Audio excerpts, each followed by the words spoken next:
IAS institute నిర్వహిస్తున్న all India scholarship exam pass అవ్వండి. 2 years ఫీజులో 50% మాత్రమే పే చేయండి. జనసేనాని డిప్యూటీ సీఎం పవన్ కళ్యాణ్ సోదరుడు నాగబాబుకు చంద్రబాబు బంపర్ ఆఫర్ ఇచ్చారు. పవన్ కళ్యాణ్ సోదరుడు నాగబాబుని ఏపీ కేబినెట్లోకి తీసుకుపోతున్నారు. త్వరలోనే జనసేన తరపున మంత్రిగా నాగబాబు బాధ్యతలు తీసుకోనున్నారు. దీనికి సంబంధించి సీఎం చంద్రబాబు నిన్న ఒక ప్రకటన చేశారు. ఎన్నికల వేళ కూటమి గెలుపు కోసం తీవ్రంగా కృషి చేశారు నాగబాబు. ఇక జనసేన పార్టీలోనూ చాలా కీలకంగా వ్యవహరించారు ఆయన. దీంతో పాటు క్యాడర్ను ఏకం చేయడంలో ఆయనది చాలా పెద్ద రోల్ అని చెప్పాలి. సో ఈ క్రమంలో నాగబాబుకు మంత్రి పదవి ఇవ్వాలని పవన్ కళ్యాణ్ డిసైడ్ అయినట్లు తెలుస్తుంది. అందులో భాగంగానే చంద్రబాబు ఈ ప్రకటన చేసినట్లుగా సమాచారం. అయితే నాగబాబుకు ఏ శాఖ ఇస్తారనేది ఆసక్తికరంగా మారింది.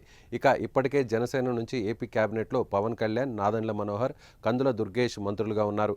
నాగబాబును ఎమ్మెల్సీ చేసి మంత్రివర్గంలోకి తీసుకుంటారా, లేదంటే మంత్రివర్గంలో చోటు కల్పించిన తర్వాత ఎమ్మెల్సీని చేస్తారా అనేది త్వరలో స్పష్టమవుతుంది. ఇప్పటికైతే నాగబాబు ఎమ్మెల్యే కాదు, ఎమ్మెల్సీ కూడా కాదు.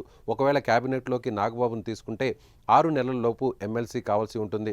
ప్రస్తుతం వైసీపీ నుంచి టీడీపీలోకి వచ్చిన 2 ఎమ్మెల్సీలు వారి పదవులకు రాజీనామా చేశారు. అయితే వీరి రాజీనామాను మండలి చైర్మన్ ఇంకా ఆమోదించకపోవడంతో అవి పెండింగ్లోనే ఉన్నాయి. మరోవైపు మార్చి నెలలో మరికొన్ని ఎమ్మెల్సీ స్థానాలు ఖాళీ కాబోతుండడంతో వాటిలోనైనా నాగబాబుకు అవకాశం ఇవ్వనున్నట్లు తెలుస్తోంది. ఏ విధంగా చూసినా త్వరలోనే నాగబాబుకు ఏపీ కేబినెట్లోకి ప్రమోషన్ దక్కనుంది.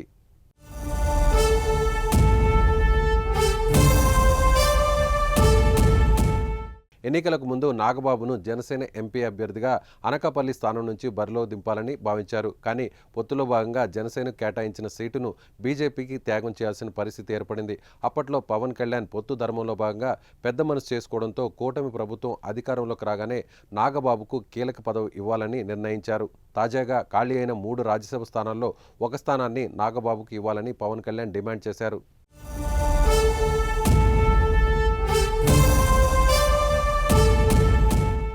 2 రాజ్యసభ స్థానాలను టీడీపీ తమ నేతలకు ఇవ్వగా మిగిలిన ఒక్క స్థానాన్ని బీజేపీకి లేదా జనసేనకు ఇవ్వాలని నిర్ణయించింది. ఇటీవలే ఢిల్లీ పర్యటనలో పవన్ కళ్యాణ్ బీజేపీ పెద్దల వద్ద నాగబాబుకు రాజ్యసభ పదవి ఇవ్వాలని కోరగా తెలంగాణలో బీజేపీ మరింత బలోపేతం కావాలంటే బీసీ ఓట్లు చాలా కీలకమని, అందులో భాగంగా బీసీ నేత అయిన ఆర్ కృష్ణయ్యకు రాజ్యసభ పదవిని తిరిగి ఇవ్వాలని బీజేపీ పెద్దలు పవన్ను ఒప్పించినట్లు సమాచారం.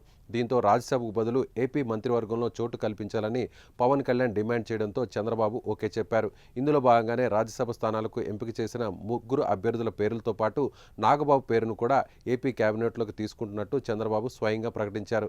దీంతో ఏపీ కేబినెట్లో నాగబాబుకు బెర్త్ కన్ఫర్మ్ అయింది. ప్రస్తుతానికి ఏపీ అసెంబ్లీ స్థానాల సంఖ్యను బట్టి 25 మంది మంత్రులు ఉండాలి. అయితే ప్రస్తుతం 24 మంది మంత్రులే ఉన్నారు. పొత్తులో భాగంగా మిగిలిన స్థానాన్ని జనసేనకు కేటాయించింది కూటమి ప్రభుత్వం. అలా ఏపీ కేబినెట్లోకి నాగబాబు త్వరలోనే రాబోతున్నారు.